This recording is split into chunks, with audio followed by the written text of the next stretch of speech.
Hi welcome to my mini vlog. ಇದು Thursday continuation ವ್ಲಾಗೆ. ಮಧ್ಯಾಹ್ನದ ಮೇಲೆ ಅಡುಗೆಗೆ ಅಂದ್ಬಿಟ್ಟು ಮೊಳಕೆ ಕಾಳು ಸಾಂಬಾರನ್ನ ಮಾಡ್ಕೊಂಡಿದ್ದೆ. ನಾನು ಈ ಥರ ಮೊಳಕೆ ಕಾಳು ಸಾಂಬಾರು ಮಾಡ್ಕೊತೀನಲ್ಲ, ರೆಸಿಪಿ ಶೇರ್ ಮಾಡೋಣ ಅಂತ ಮಾಡ್ತಾಯಿದ್ದೀನಿ. ಫಸ್ಟ್ ಒಂದು ಜಾರ್ಗೆ ಈರುಳ್ಳಿ, ಬೆಳ್ಳುಳ್ಳಿ, ಶುಂಠಿ, ಕೊತ್ತಂಬರಿ ಸೊಪ್ಪು, ಚಕ್ಕೆ, ಲವಂಗ, ಅರಿಶಿನದ ಪುಡಿ, ನೀರು ಹಾಕ್ಕೊಂಡು ಚೆನ್ನಾಗಿ ಗ್ರೈಂಡ್ ಪೇಸ್ಟ್ ಮಾಡ್ಕೋಬೇಕು.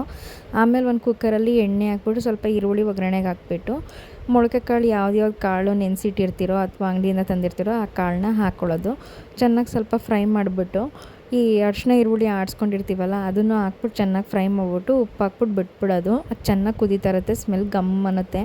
ಆಮೇಲೆ ಒಂದು ಜಾರಲ್ಲಿ ತಿರ್ಗಾ ಕಾಯಿ, ಟೊಮೆಟೊ, ಖಾರದ ಪುಡಿ ಹಾಕ್ಕೊಂಡು ಮನೇಲೇ ಮಾಡಿರೋಂಥ ಮಟನ್ ಸಾಂಬಾರು ಪುಡಿ ಹಾಕ್ಕೊಳ್ಳಿ, ತುಂಬ ಚೆನ್ನಾಗಿರುತ್ತೆ ಟೇಸ್ಟು. ಅದನ್ನು ಹಾಕ್ಕೊಂಡು ಚೆನ್ನಾಗಿ ಪೇಸ್ಟ್ ಮಾಡಿಬಿಟ್ಟು ಆಮೇಲೆ ಅದನ್ನು ಹಾಕಿ ನೀರು ಹಾಕ್ಬಿಟ್ಟು ಕನ್ಸಿಸ್ಟೆನ್ಸಿ ನೋಡಿಕೊಂಡು ಲಾಸ್ಟಲ್ಲಿ ಆಲೂಗೆಡ್ಡೆ ಬದನೆಕಾಯಿನ ಹಾಕ್ಕೊಂಡ್ರೆ ಇನ್ನೂ ಚೆನ್ನಾಗಿರುತ್ತೆ.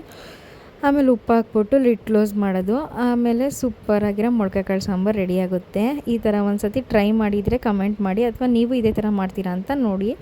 ಅದಾದಮೇಲೆ ನನ್ನ ಮಗನ ಸ್ಕೂಲ್ ಹತ್ರ ಹೋಗಬೇಕಾಗಿತ್ತು, ಅವನು ಕರ್ಕೊಬರೋಕ್ಕೆ. ಎಕ್ಸಾಮ್ಸ್ ಎಲ್ಲ ಇವತ್ತಿಗೆ ಮುಗೀತು ಅಂದ್ಬಿಟ್ಟು ಹೋಗಿ ಅವನು ಕೂಡ ಕರ್ಕೊಂಡು ಬಂದಿದ್ದಾಯಿತು.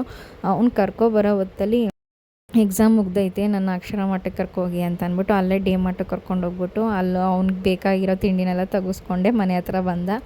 ಆಮೇಲಿಂದ ಸರಿ ಅಂತ ಸಂಜೆ ಮೇಲೆ ಸ್ವಲ್ಪ ಕುವೆಂಪು ನಗರ್ ಡಿಪೋವಲ್ಲಿ buy one get one offer ನಡೀತಾ ಇದೆಯಲ್ಲ, ಹೋಗಿ ಬರೋಣ ಅಂತ ಅಂದರು ನಮ್ಮ ಅತ್ತೆ. ಹಾಗೆ ಹೋಗಿ ಸ್ವಲ್ಪ ಶಾಪಿಂಗ್ ಮಾಡ್ಕೊಬರೋಣ ಅಂದ್ಬಿಟ್ಟು ಅಲ್ಲಿಗೆ ಹೋದ್ವಿ. ಅಲ್ಲಿಗೆ ನಮ್ಮ ಅತ್ತಿಗೆ ಮನೆಯವರು ಕೂಡ ಬಂದಿದ್ದರು, ಅವ್ರ ಫ್ಯಾಮಿಲಿ, ನಾವು ಎಲ್ಲ ಹೋಗಿ ಸ್ವಲ್ಪ ಹೊತ್ತು ಶಾಪಿಂಗ್ ಎಲ್ಲ ಮಾಡಿಕೊಂಡು ಇನ್ನು ಮನೆ ಕಡೆ ಹೊರಟಿದ್ದಾಯಿತು.